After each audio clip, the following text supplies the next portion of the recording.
Hello दोस्तों, स्वागत है आपका एसएस एग्ज़ाम यूट्यूब चैनल पे। दोस्तों, जैसे कि अपने क्लर्क टू ऑडिटर के लिए जो एग्ज़ाम है उसकी प्रिपरेशन अपनों ने स्टार्ट कर रखी है। और इससे पहले की वीडियो में दोस्तों मैंने आपके 2014 का जो पेपर था इसका उसका डिस्क्रिप्टिव जो पार्ट था वो मैंने आपको सॉल्व करवाया था। और इस वीडियो में दोस्तों मैं आपको 2018 का जो इसका पेपर हुआ था उसका मैं आपको डिस्क्रिप्टिव पार्ट जो है सॉल्व करवाऊंगा। जो 6 क्वेश्चन आते हैं ना दोस्तों, 5 क्वेश्चन आते हैं 6 नंबर के, 30 नंबर का जो पोर्शन है उससे रिलेटेड ये पोर्शन है। ठीक है दोस्तों, तो अपने स्टार्ट करते हैं। क्वेश्चन नंबर 1 है दोस्तों, what is provisional payment and in what situation it is made.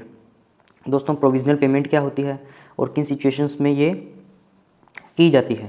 तो दोस्तों, एक मान लो मैं बुकिश लैंग्वेज में नहीं जाऊँ और मान लो मैं जो बुक में लिखा है वही नहीं जाऊँ, मान लो एक नॉर्मल सा क्वेश्चन पूछूं किसी से कि प्रोविजनल पेमेंट क्या है, तो दोस्तों सभी को लगभग पता होगा। प्रोविजनल पेमेंट वो है दोस्तों, वो किसी के बिहाफ पे किसी को की जाती है। ठीक है, मान लो कोई एक पर्सन है, कोई इंडिविजुअल है, वो एक कमांड से, जैसे सदर्न कमांड से वेस्टर्न कमांड में आया। ठीक है, सदर्न कमांड पूना से वेस्टर्न कमांड जयपुर में आया।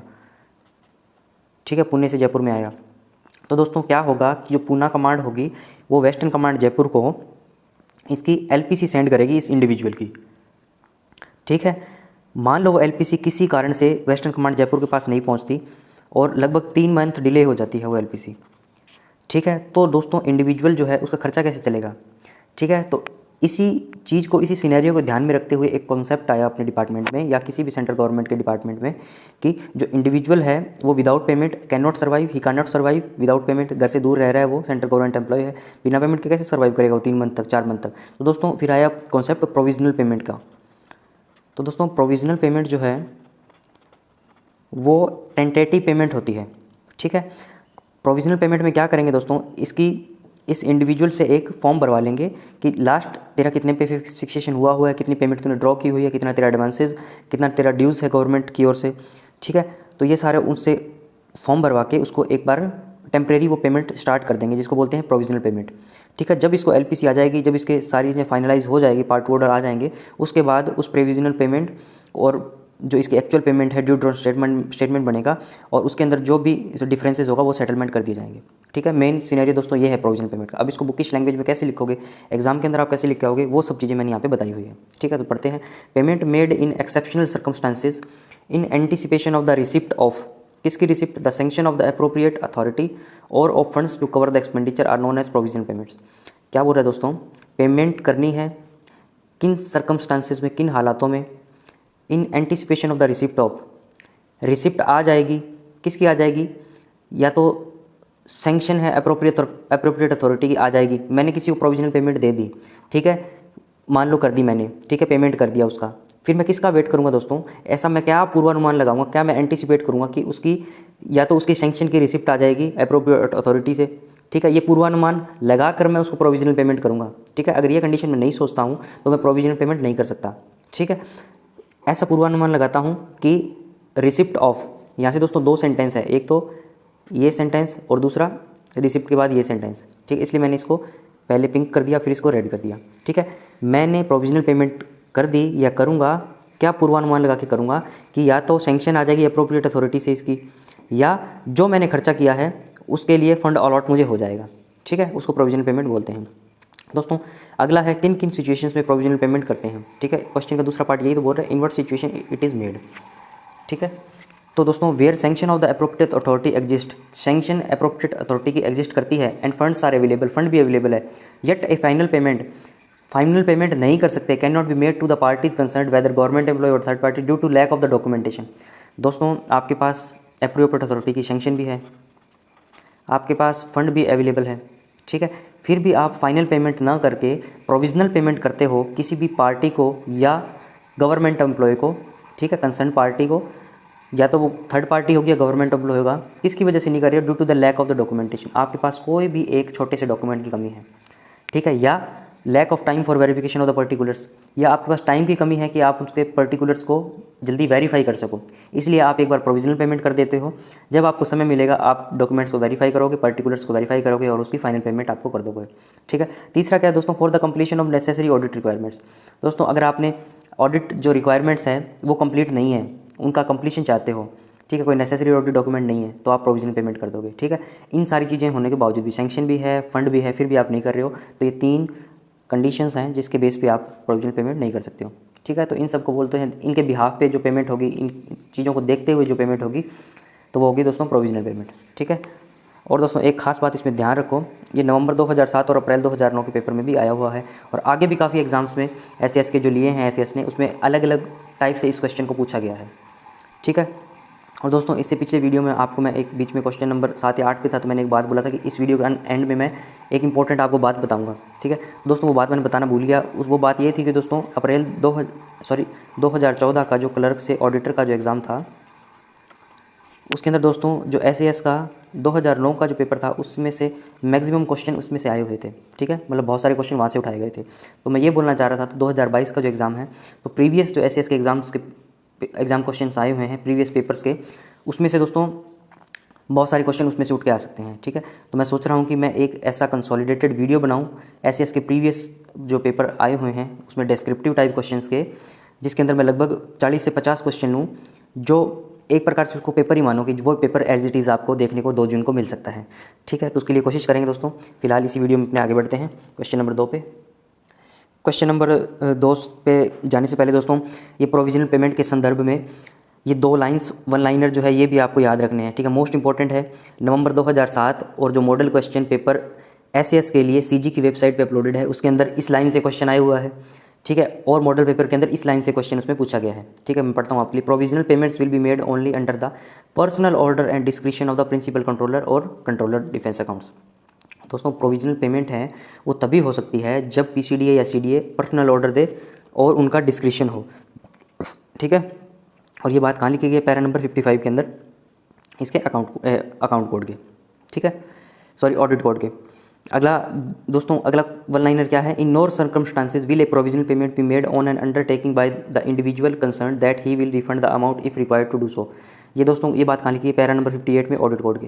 दोस्तों ये क्वेश्चन कैसे पूछा जाएगा कि क्या कोई इंडिविजुअल अंडरटेकिंग दे दे कि बेबी जो वो प्रोविजनल पेमेंट है उसका रिफंड कर देगा, आप मुझे प्रोविजनल पेमेंट दे दीजिए, कोई अंडरटेकिंग लिख के दे दे, तो क्या प्रोविजनल पेमेंट कर सकते हैं?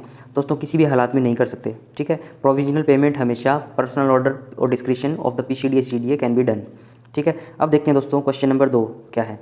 What is last pay certificate and why is it needed? तो देखिए दोस्तों एलपीसी क्या होती है? एलपीसी दोस्तों full form last pay certificate, तो क्वेश्चन में दिया ही हुआ है। LPC is a document, LPC एक डॉक्यूमेंट है in which the rate of pay and allowances to which the individual is entitled and up to which date he has been paid. दोस्तों LPC एक document है, उसके अंदर क्या लिखा होता है? पे एंड अलाउंसेस की क्या रेट, इस रेट का मतलब क्या है दोस्तों कि उसको कितना पे एंड अलाउंसेस मिल रहा है। ठीक है, और कितना उसको एंटाइटलमेंट है और किस डेट तक उसको ही हैज़ बीन पेड, किस डेट तक उसको ये पे एंड अलाउंसेस मिल चुका है। ठीक है, LPC is a document in which the rate of pay and allowances to which the individual is entitled and up to which date he has been paid, कितना एंटाइटल्ड है वो और किस डेट तक उसको पेमेंट हो चुकी है, वो सारी जानकारी जो है दोस्तों LPC के अंदर आती है, लास्ट पे सर्टिफिकेट पे। ठीक है, और दोस्तों LPC के अंदर क्या क्या लिखा होता है? The fund deductions and the advances drawn also shown in this, कितना फंड डिडक्ट हुआ है और एडवांस इसने कितना लिया हुआ है। ठीक है, मान लो कोई इंडिविजुअल ने LTC ले ली, ठीक है, LTC का कितना 90% तक एडवांस ले सकते हैं हम, तो और फिर उसका ट्रांसफर हो गया एक अमाउंट से दूसरे अकाउंट में, मान लो भाई देवे, तो उसके अंदर क्या होगा? LPC के अंदर ये सारी चीज़ें मेंशन की होगी। अगला क्या है दोस्तों? The particular authority by which he has been paid, किस अथॉरिटी के द्वारा उसको पेमेंट हुई है वो भी उसमें मेंशन होगी। और दोस्तों कुछ सम अदर इंपॉर्टेंट एस्पेक्ट भी अपने देखते हैं। All first payments are required to be supported by the last pay certificate except in the case of the first appointment. दोस्तों फर्स्ट अपॉइंटमेंट के अलावा जितनी भी फर्स्ट पेमेंट होगी उन सब के लिए अपने को लास्ट पे सर्टिफिकेट की रिक्वायरमेंट है। ठीक है, अगला क्या है दोस्तों? If LPC is not fourth coming, अगर LPC आने वाली नहीं है कुछ टाइम के लिए, pay may be drawn provisionally on a certificate from the individual to the effect that up to which date and what rate of pay and allowances he has been paid. तो दोस्तों individual से एक certificate लेंगे, ठीक है, और उसके base पे सर्टिफिकेट लेंगे जिसके अंदर क्या लिखा होगा? डेट और rate of pay and allowances mention की होगी, और वो दोस्तों सीडीए और पीसीडीए कंसर्न उनके डिस्क्रिप्शन पे देखेंगे, वो उसके पर्सनल ऑर्डर होंगे कि इसको प्रोविजनल पेमेंट कर दी जाए। ठीक है, LPC नहीं है तो ये एक रास्ता आपने को दिया हुआ है कि जिसके बेस पे भी, जिसके बिहाफ पे पेमेंट कर सकते हैं। दोस्तों ये बात आपको कहाँ देखी मिलेगी? Rule number 75 of FR part 2। ठीक है, आगे चलते हैं दोस्तों। अगला क्या है देखिए दोस्तों? Define reappropriation. दोस्तों इसकी अथॉरिटी है rule number 116 of FR part 1 volume 1। ठीक है दोस्तों, तो रीअप्रोप्रिएशन क्या होता है। और दोस्तों साथ में अप्रैल 2013 के एग्ज़ाम में भी SAS के ये पूछा गया है। ठीक है, रीअप्रोप्रिएशन क्या होता है दोस्तों, रीअप्रोप्रिएट करना किसी चीज़ को, रीअप्रोप्रिएशन ऑफ फंड्स बोलते हैं मेनली इसको, फंड्स को रीअप्रोप्रिएट करते हैं। क्या करते हैं दोस्तों, मेनली वन कोड हेड से दूसरे कोड हेड में ट्रांसफ़र करते हैं with in the same grant. ठीक है, करते क्यों हैं, क्या क्या इसकी स्पेसिफिकेशंस है, वो सारी मैं आपको बताऊंगा अभी। Reappropriations which implies the transfer of funds from one primary unit of appropriation to another such unit within a grant. ठीक है दोस्तों, ये क्या चीज़ है, saving in the budget provision under one head can be utilised to meet expenditure of other head of the same grant. दोस्तों कोई भी ग्रांट है मान लो, ठीक है, उसके अंदर दोस्तों दो हेड हैं, हेड ए और हेड बी। ठीक है, हेड ए के अंदर दोस्तों सेम फाइनेंशियल ईयर है, इसमें बात, ठीक है, ये हमेशा सेम फाइनेंशियल ईयर में होता है, ये बात याद रखना, सेम फाइनेंशियल ईयर है। किसी एक सेम फाइनेंशियल ईयर में कोई भी ग्रांट है, उसके अंदर दो हेड हैं, हेड ए और हेड बी। ठीक है, हेड ए के अंदर जितना एक्सपेंडिचर होना था उतना नया होके कुछ पैसा बच गया।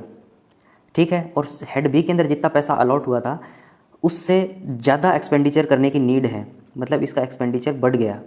ठीक है, तो दोस्तों इस सेविंग का जो पैसा था वो अपने इस हेड के अंदर ट्रांसफ़र कर देंगे सेम ग्रांट और सेम फाइनेंशियल ईयर में, तो उसको बोलते हैं दोस्तों, इस पैसे को हेड ए से हेड बी में भेजने को बोलते हैं रीअप्रोप्रिएशन ऑफ द फंड्स।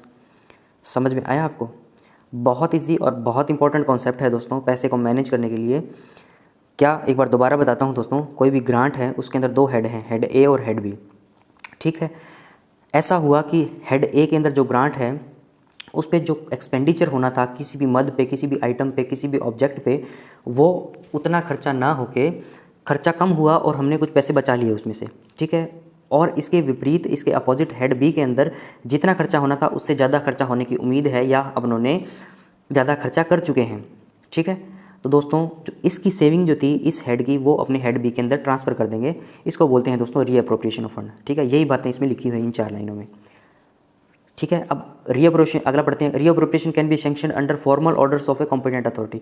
दोस्तों कॉम्पिटेंट अथॉरिटी, कोई भी कॉम्पिटेंट अथॉरिटी है वो फॉर्मल ऑर्डर दे देगी तो आप उसको रीअप्रोप्रिएशन ऑफ फंड्स कर सकते हो। ठीक है, अगला क्या है दोस्तों, रीअप्रोप्रिएशन ऑफ फंड्स तभी किया जाता है व्हेन इट इज़ नॉन और anticipated that the appropriation for the unit from which funds are to be diverted will not be utilized in full।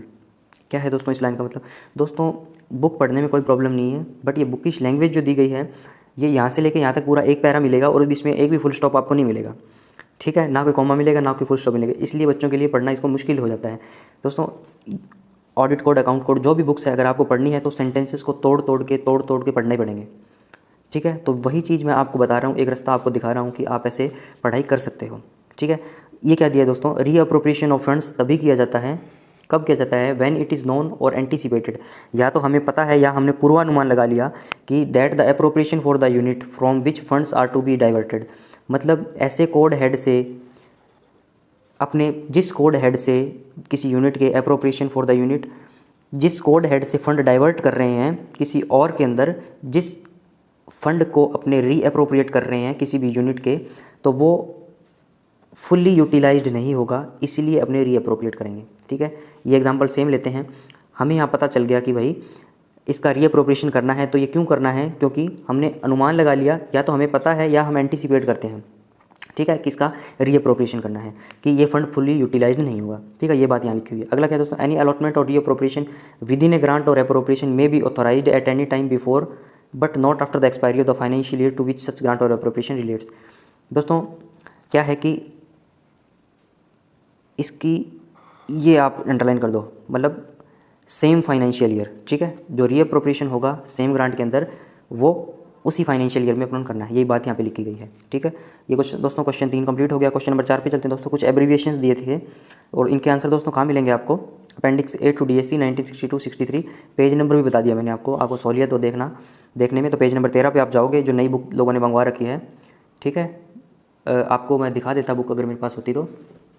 ठीक है, ये देखिए दोस्तों, ये वाली बुक, इसमें आप जाओगे तो इसके अंदर पूरा आपको डिस्क्रिप्शन दिया है। ठीक है, ये आपको दिया हुआ है। ठीक है, समझ में आया आपको। तो पेज नंबर 13 पे जाओगे तो ये दिया हुआ है, तो आपको मैं बता देता हूँ फिर भी। ASC का दोस्तों आर्मी सप्लाई कोर और आर्मी सर्विसेज कोर। दोस्तों ASC का होता है आर्मी सप्लाई कोर, ठीक है, जो आर्मी के अंदर बहुत सारी कोर होती है जो सप्लाई करती है, इनको राशन वगैरह सप्लाई करती है, तो उसको आर्मी सप्लाई कोर बोलते हैं। और दोस्तों इस बुक के हिसाब से देखें तो आर्मी सर्विस कोर्प्स लिखे हुए हैं इसमें, ठीक है, तो आप दोनों याद रखें, army supply core, army service corps. EME का मतलब दोस्तों core of electrical and mechanical engineers, ठीक है, आगे कोर लगा लो इसके, core of electrical and mechanical engineers, ठीक है। तीसरा क्या है दोस्तों INTC इंटेलिजेंस कॉर्प्स, ठीक है।